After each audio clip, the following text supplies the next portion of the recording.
Hello everybody, this is the sit and talk for Warhammer 40k.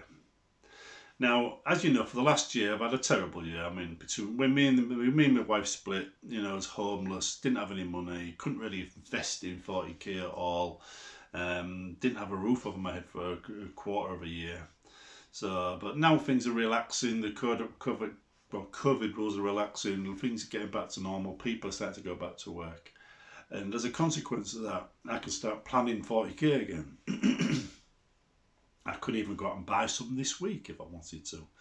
I've got a bit of spare cash, so for the first time in a year, I'm in a position to do something about it. So now it's time to talk about plans for 40k, what I'd like to do, which armies I want to focus on, and how I want to focus on them. And then in another video, we'll talk about terrain and the importance of decent amount of terrain on the board and why you should collect it and not just overlook it. But first, Thousand Suns. Now, something I want to do, right, because I love them, right, is add 3 Forge Fiends to the Thousand Suns. Because I just love Forge Fiends, and they get strength 8 weapons, or fire 8 shots, if you don't include the mouth weapon. And stand back and shoot, because that's what's missing from Thousand Suns is firepower. They've got a lot of other things going on for them, but firepower isn't one of them. And because of 8th edition, meaning moving and firing isn't a penalty anymore, they benefit from that. Now it's a 50-50 hit, even without the Lord Discordant, which they don't get.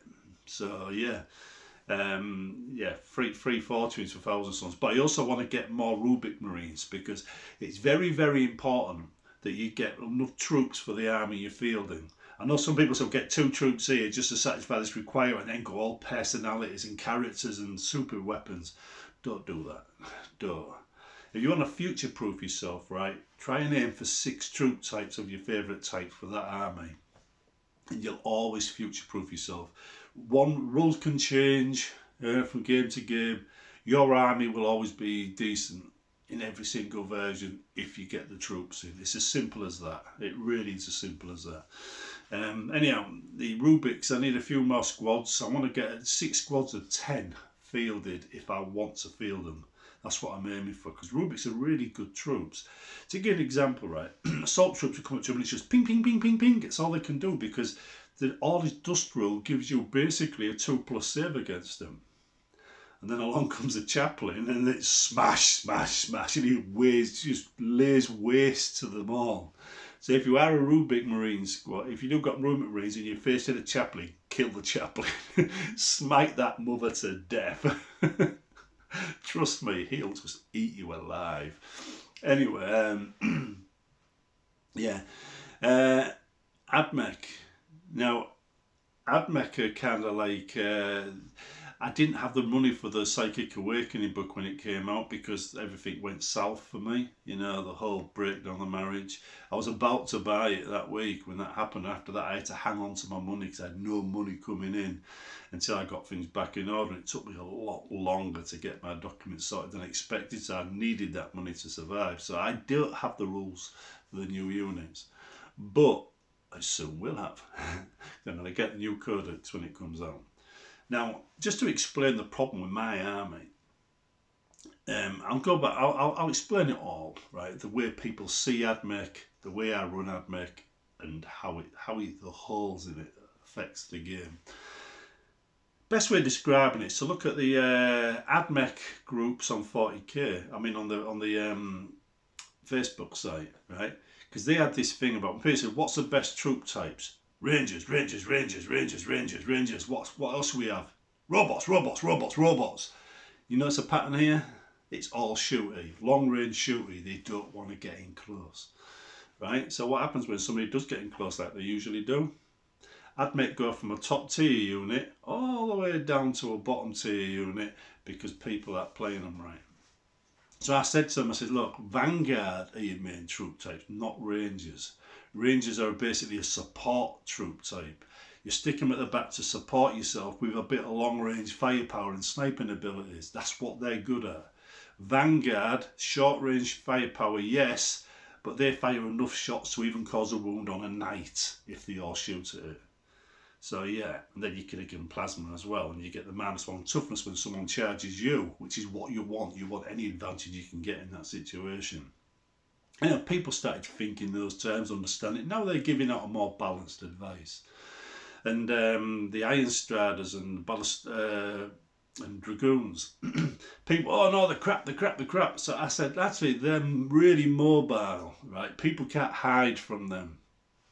They get round the back, they attack in places where people think they're vulnerable, and they can cause a lot of damage. And if you get a taser lance in there on one of them and manage to get in combat, you can not only get a few kills, but you can stop that unit shooting at anybody. So you could charge in, deny them the chance to shoot, leave combat, and then shoot them up yourself. Because you deny them the chance to shoot in their own turn, but as soon as that guy leaves combat, he might not be able to do anything himself. But all his job is to deny an opponent's chance to shoot. So in they go, taser, right? Your men sneak around the side into firing position. He leaves on your turn. Your men shoot the units that he was just engaged with and kill them. And that's how it works. I used to have them as a front man. You know, the Dragoons and I used to use them all over the place, but I use them as front men.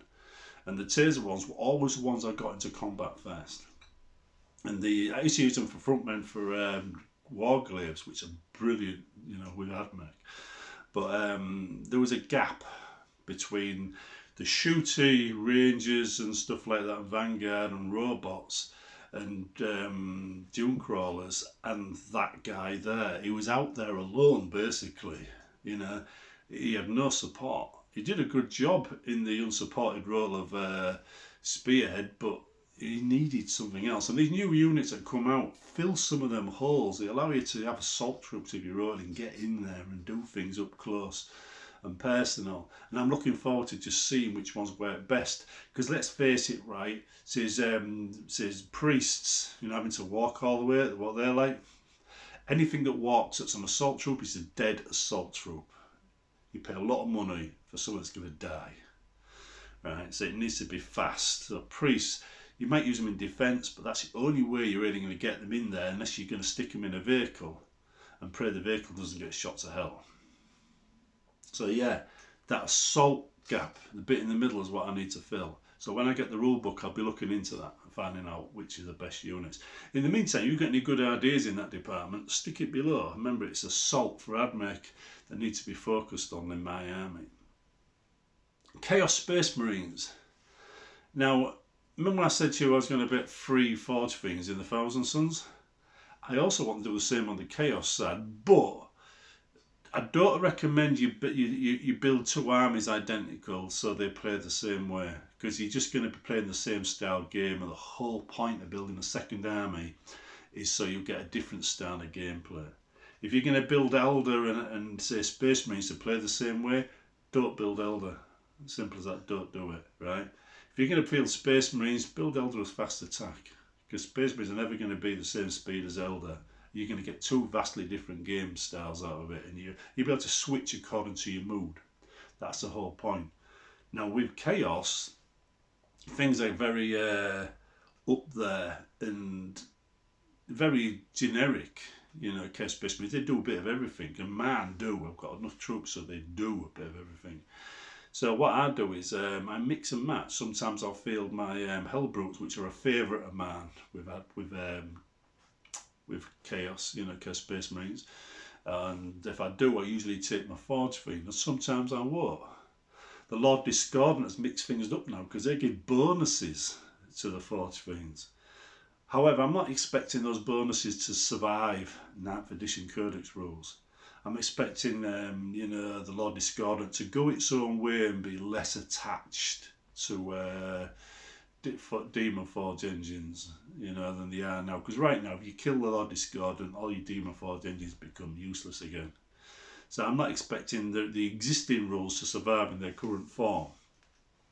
But just because the Demon Forge Fiends can move and fire without penalty now, automatically means the Lord Discordant isn't needed.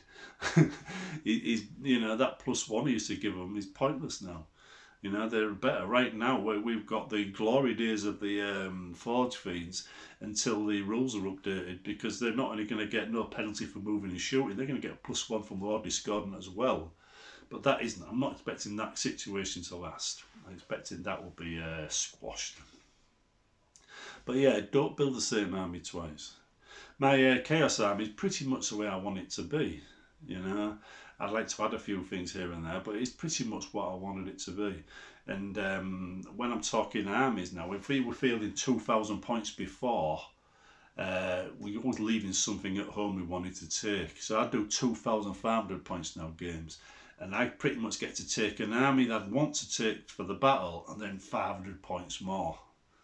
You know, so I get to take some of the really fun stuff and do some really fun things. All because the extra 500 points added to 2,000, you know, to make it 2,500.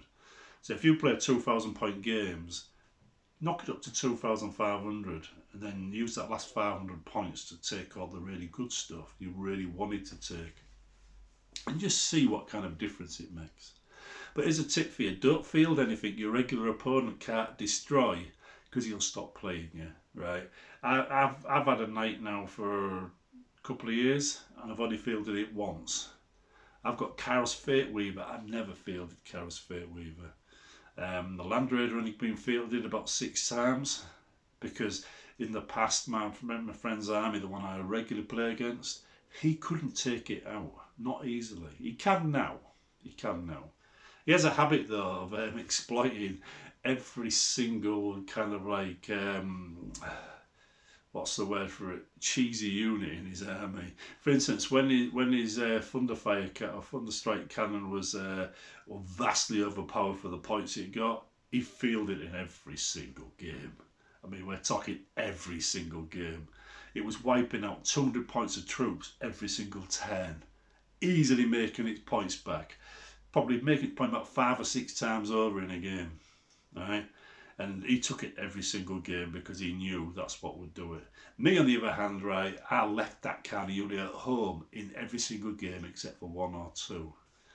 Right? Because I'm not that kind of player. If it's a really cheesy, overpowered unit, I know it spoils the game, and I will not take it. But on the other hand, right, Space Marines always get the first Codex, and then everybody else's codex improves, so Space Marines get left with really crappy codex for the rest of an edition. You know, so you got to feel sorry for the Space Marine player. But they have an early advantage, and then I think I'd say for 20% of the time they have an early advantage, and then for 80% of the time they've got to suffer with outdated rules because everybody else has got the new stuff. Right now, Admech rules are really dated because we got our codex fairly early on in 8th edition. Now, you know, we're getting a new one at the beginning of this one, so we'll be in a similar position to the Space Marines, really, I'd expect. Anyway, I'm going to leave it there. Hope you enjoyed the sit and talk. Keep an eye out for the video on terrain, because it's coming soon.